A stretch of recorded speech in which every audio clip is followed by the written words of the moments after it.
40 കൊല്ലം മുമ്പ് ഇയാൾ ഒരു ദിവസം മലയാള സിനിമയുടെ രാജാവാകും, ടോപ്പ് സ്റ്റാർ ആകുമെന്ന് പറഞ്ഞാൽ എന്നെ ആൾക്കാർ ചെരിപ്പൂരി അടിക്കായിരുന്നു. അന്ന് മോഹൻലാൽ എന്ന് പറയുന്ന നടൻ നസീർ സാറിൻ്റെയും ജയൻ സാറിൻ്റെയും ഒക്കെ പടത്തിൽ ലൊട്ടിലൊടുക്ക് വില്ലൻ ക്യാരക്ടേഴ്സും തറ ക്യാരക്ടേഴ്സും പിന്നെ കുറേ സൈഡ് ക്യാരക്ടേഴ്സ്, സൈഡ് ഹീറോസ് ഒക്കെ ആയിട്ട് ഇങ്ങനെ പോയിക്കൊണ്ടിരിക്കുന്ന ഒരു നടനായിരുന്നു. ഇന്ന് അദ്ദേഹം ആരാണ് എന്താണെന്ന് ഞാൻ ഒറ്റൊരുത്തിനോടും പറയേണ്ട ആവശ്യമില്ല. അദ്ദേഹം എന്താണ് ഏതാണെന്ന് എല്ലാവർക്കും അറിയാം. ദ ബ്രാൻഡാണ് നമ്മുടെ മലയാള സിനിമയിൽ ഇന്നേ വരെ ഇല്ലാതിരുന്ന, ഇനി ഉണ്ടാവാനും പോവാത്ത രീതിയിലുള്ള ഒരു സ്റ്റാറാണ്.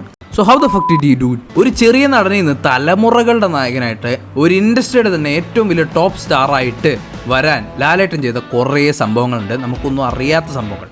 ഏറ്റവും ആദ്യം തന്നെ നമ്മൾ മനസ്സിലാക്കേണ്ടത് how Mohanlal made himself a hit machine. ഹിറ്റുകൾ ബാക്ക് ടു ബാക്ക് അടിക്കുന്ന ഒരു സ്റ്റാറായിട്ട് എങ്ങനെയാണ് ലാലേട്ടനെ പാകപ്പെടുത്തിയെടുത്തത്. നമുക്ക് എല്ലാവർക്കും അറിയാം, ഒരു സിനിമ ഹിറ്റാക്കാൻ വളരെ വലിയ പാടാണ്. ഒരു സിനിമ ഹിറ്റാക്കി അടുത്ത സിനിമ ഹിറ്റാക്കാൻ അതിലും വലിയ പാടാണ്. അപ്പോഴാണ് Lalettan back to back hits കൊടുത്ത് നമ്മുടെ മലയാളികളുടെ മനസ്സിലേക്ക് കയറിയത്. അതെങ്ങനെയാണെന്ന് വെച്ചാൽ, it's not about the movie, it's about the character. നമ്മളെല്ലാവരും കണ്ടന്റ് ഇസ് ദ കിങ് എന്ന് പറയും, പക്ഷേ ഈ കേസിൽ അതല്ല സംഭവം. ലാലേട്ടനെ പറ്റി ആലോചിക്കുമ്പോൾ തന്നെ ഒരു ലോഡ് ക്യാരക്ടേഴ്സാണ് നമുക്ക് ഓർമ്മ വരാം, സിനിമകളല്ല. ലാലേട്ടൻ്റെ ഒരു കരിയർ എടുത്തു നോക്കിയാൽ തുടക്കത്തിൽ ഒരുപാട് റോൾസ് ഇങ്ങനെ ചവറ് പോലെ പുള്ളി സൈഡ് ക്യാരക്ടേഴ്സ്, വില്ലൻ ക്യാരക്ടേഴ്സ് അങ്ങനെ ചെയ്ത് പോയിട്ടുണ്ട്. അത് ആ ടൈമിലത്തെ ആക്ടേഴ്സ് ഉപയോഗിക്കുന്ന ഒരു കോമൺ പാറ്റേൺ ആയിരുന്നു. ആ ടൈമിൽ നമ്മുടെ ഇതുപോലത്തെ സോഷ്യൽ മീഡിയ കാര്യങ്ങളൊന്നും ഇല്ല. അപ്പോൾ മാക്സിമം റോളുകൾ ചെയ്യുക, മാക്സിമം ആൾക്കാരെ അറിയിക്കുക ഫേസ്. അതുപോലെ തന്നെ ഏതൊരു ആക്ടറും ചെയ്യുന്ന പോലെ ലാലേട്ടനും ചെയ്തിട്ടുള്ളൂ ആ ഒരു തുടക്കകാലത്ത്. ആ സംഭവം ഇന്ന് നമുക്കത് വർക്കൗട്ട് ആവില്ല.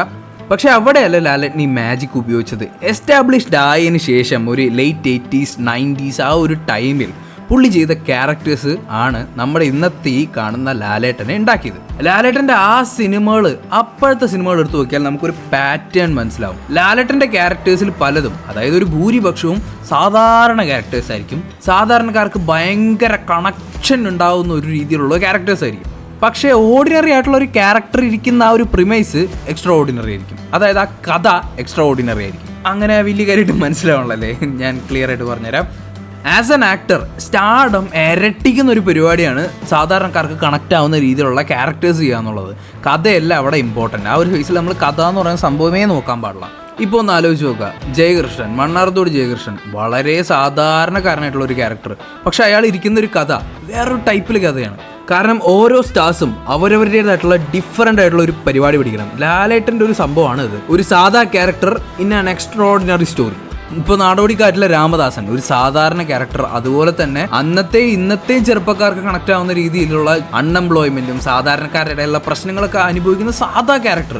പക്ഷെ ഇരിക്കുന്ന പ്രമൈസ് നോക്കി മണ്ടനായിട്ട് വന്നിട്ട് ഒരു CID ആവുകയാണ്, വലിയൊരു CID. ലോകത്ത് ഒരിടത്തും നടക്കാൻ ചാൻസേ ഇല്ലാത്ത ടൈപ്പ് കഥകളാണ് ഇതൊക്കെ. പക്ഷേ ഇതൊക്കെ ഒരു 100 കൊല്ലം കഴിഞ്ഞാലും നമ്മൾ ഓർത്തിരിക്കും. അതുപോലത്തെ ക്യാരക്ടേഴ്സാണ് ചെയ്തിട്ടുള്ളത്. ഈവൻ ലാലേട്ടൻ എന്ന് പറയുന്ന പുള്ളിയുടെ പേര് തന്നെ സർവകലാശാലയിലെ ക്യാരക്ടറിന്റെ പേരാണ്, അതിൽ നിന്നാണ് വന്നത്. ഇതേ ഒരു സെയിം പാറ്റേണിൽ ചെറിയ വ്യത്യാസങ്ങളൊക്കെ വരുത്തിയാണ് നമ്മുടെ honourable CM, Tamil Nadu CM C. Joseph Vijay അവർകൾ സാധാരണ ഒരു നടനിൽ നിന്നും സ്റ്റാർ ആയതും പതിയെ ദളപതിയായതും ഇപ്പോൾ അവിടുത്തെ CM ആയതും. അത് പക്ഷേ വേറൊരു വീഡിയോയ്ക്ക് വേണ്ടി ഞാൻ മാറ്റി വെച്ചിരിക്കുകയാണ്, പറഞ്ഞുതരാം. വേറെ കുറേ സംഭവങ്ങളും കാര്യങ്ങളൊക്കെ ഉണ്ട്. പക്ഷെ ലാലേട്ടനെ സംബന്ധിച്ച് പുള്ളിക്ക് കിട്ടിയ ഒരു പോസിറ്റീവ് ഉണ്ട്. അതെന്താണെന്ന് വെച്ചാൽ, ലാലേട്ടൻ്റെ ഏറ്റവും വലിയ ശക്തിയും അതുപോലെ തന്നെ പുള്ളിയുടെ ദുർബലമായിട്ടുള്ള ഒരു സംഭവമാണ് ഇനി അടുത്ത് പറയാൻ പോകുന്നത്. Powerful collaborations. ശരിക്കും ലാലേട്ടൻ നമ്മുടെ തരുൺമൂർത്തിയൊക്കെ പറയുന്ന പോലെ ഒരാനയുടെ പോലെയാണ്. ശരിക്കും ഒരു ആനയുടെ പോലെയാണ്. പുള്ളീനെ നയിക്കുന്ന ആ ഒരു പാപ്പാൻ്റെ ഇതുപോലെ ഇരിക്കും, മെൻറ്റാലിറ്റി പോലെ ഇരിക്കും പുള്ളിയുടെ റിസൾട്ട്. ലാലേട്ടനെ സൂപ്പർ സ്റ്റാർഡത്തിലേക്ക് കൊണ്ടെത്തിച്ച വലിയൊരു സംഭവമാണ് പവർഫുൾ ആയിട്ടുള്ള കൊളാബറേഷൻസ്. ഞാൻ നേരത്തെ പറഞ്ഞില്ലേ, ശരിക്കും നമ്മൾ ക്യാരക്ടേഴ്സാണ് ആസ് എ സൂപ്പർ സ്റ്റാർ നമ്മൾ ശ്രദ്ധിക്കേണ്ടത്, സിനിമകളല്ല എന്ന്. പക്ഷെ ലാലേട്ടനെ സംബന്ധിച്ച് നല്ല ക്യാരക്ടേഴ്സും കിട്ടിയിട്ടുണ്ട്.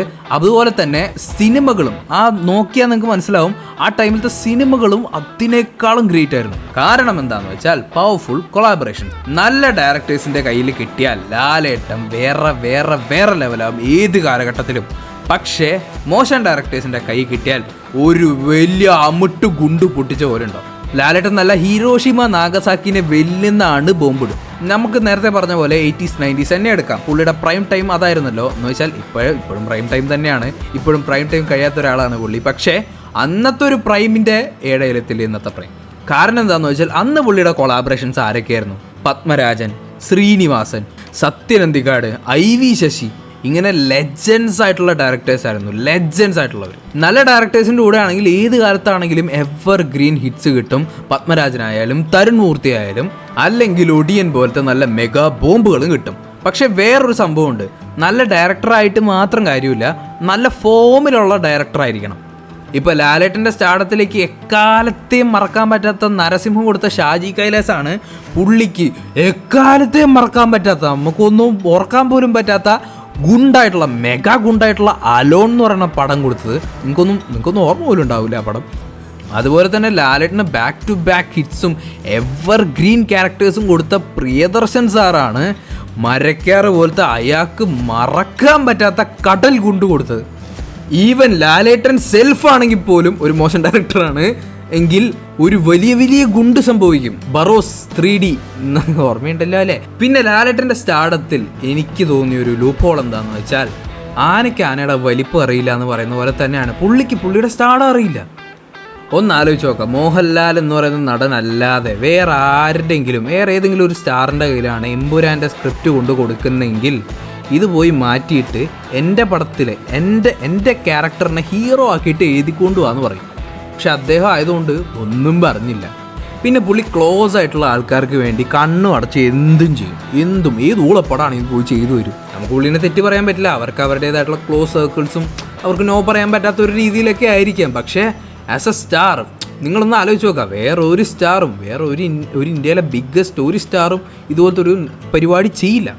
ഈ ക്ലോസസ്റ്റ് ആയിട്ടുള്ള ആൾക്കാരോട് നോ പറയാൻ ഒരു മടിയുള്ള ആളായിട്ടാണ് എനിക്ക് പലപ്പോഴും ലാലേട്ടനെ തോന്നിയിട്ടുള്ളത്. പക്ഷേ എന്നാലും അത് ഒരു സ്വീറ്റ് ആയിട്ടുള്ള കാര്യമായിട്ടാണ് എനിക്ക് പലപ്പോഴും തോന്നിയിട്ടുള്ളത്. ചില ആൾക്കാരൊക്കെ അങ്ങനെയാണ്. ഇപ്പോൾ ആ നോ പറയാൻ പഠിച്ചിരുന്നെങ്കിൽ പുള്ളി പോയി കണ്ണപ്പ ചെയ്യില്ല. അറ്റ്ലീസ്റ്റ് ആ കഥയെങ്കിലും വായിച്ചു നോക്കിയിരുന്നെങ്കിൽ കണ്ണപ്പ ചെയ്യില്ല, വൃഷഭ വരില്ല. കണ്ണപ്പയൊക്കെ ആ പടത്തിൻ്റെ ഹീറോൻ്റെ അച്ഛനായിട്ടുള്ള മോഹൻ ബാബു എന്ന് പറയുന്ന ഒരു ആക്ടർ ഉണ്ട് തെലുങ്കിൽ. പുള്ളിയായിട്ടുള്ള ആ ഒരു റിലേഷൻ കൊണ്ട് മാത്രം ലാലേട്ടൻ പോയി ചെയ്തതാണെന്ന് അവർ മറ്റേ ഇൻ്റർവ്യൂ കാര്യത്തിലൊക്കെ പറഞ്ഞിട്ടുണ്ട്. പക്ഷെ എന്തൊക്കെ പറഞ്ഞാലും മലയാളം ഫിലിം ഇൻഡസ്ട്രിക്ക് മോഹൻലാൽ കഴിഞ്ഞിട്ടേ ഉള്ളൂ ഏതൊരു ആക്ടറും. പുള്ളിയുടെ മലയാളത്തിലെ ഒരേ ഒരു ട്രൂ സൂപ്പർ സ്റ്റാറാണ് മോഹൻലാൽ. പക്ഷേ നമ്മുടേതായിട്ടുള്ള കുറച്ച് നമ്മുടെ കേരളത്തിലെ നടന്മാരുടെ സ്റ്റാർഡം ഇത്തിരി ഡിഫറൻ്റ് ആയിരിക്കും. തമിഴ്നാട്ടിലെ തെലുങ്കിലെ പോലെയല്ല. അവർ ബാങ്കബിൾ ആക്ടേഴ്സാണ്. അവർ ഏത് ഊളപ്പടം ചെയ്താലും ഈ സെർട്ടൺ എമൗണ്ട് ഓഫ് കളക്ഷൻ എന്തായാലും വരും. പക്ഷേ ലാലേട്ടൻ ഒരു ഊളപ്പടം ചെയ്താൽ നമ്മൾ ആരും തിരിഞ്ഞു നോക്കാൻ പോകുന്നില്ല. പക്ഷെ ഒരു നല്ല പടം ചെയ്താൽ അതിൻ്റെ ഡബിൾ ട്രിപ്പിൾ എത്ര വേണമെങ്കിലും നമ്മൾ മനസ്സറിഞ്ഞു കൊടുക്കും. അതുപോലെയാണ് നമ്മുടെ കേരള ഡെമോഗ്രഫിക്സിലുള്ള നടന്മാരുടെ സ്റ്റാർഡം. ലാലേട്ടൻ്റെ പോലെ സ്റ്റാർഡമുള്ള ഒരു നടനും ഇവിടെ ഇല്ല. സീരിയസ്ലി ഈ മമ്മൂക്കാൻ്റെ സ്റ്റാർഡം വരെ വേറൊരു രീതിയിലാണ്, ലാലേട്ടൻ്റെ പോലെയല്ല. സോ അത്രേ ഉള്ളൂ. ഇനിയും വീണ്ടും സന്ധിക്ക് വരെ വണക്കം.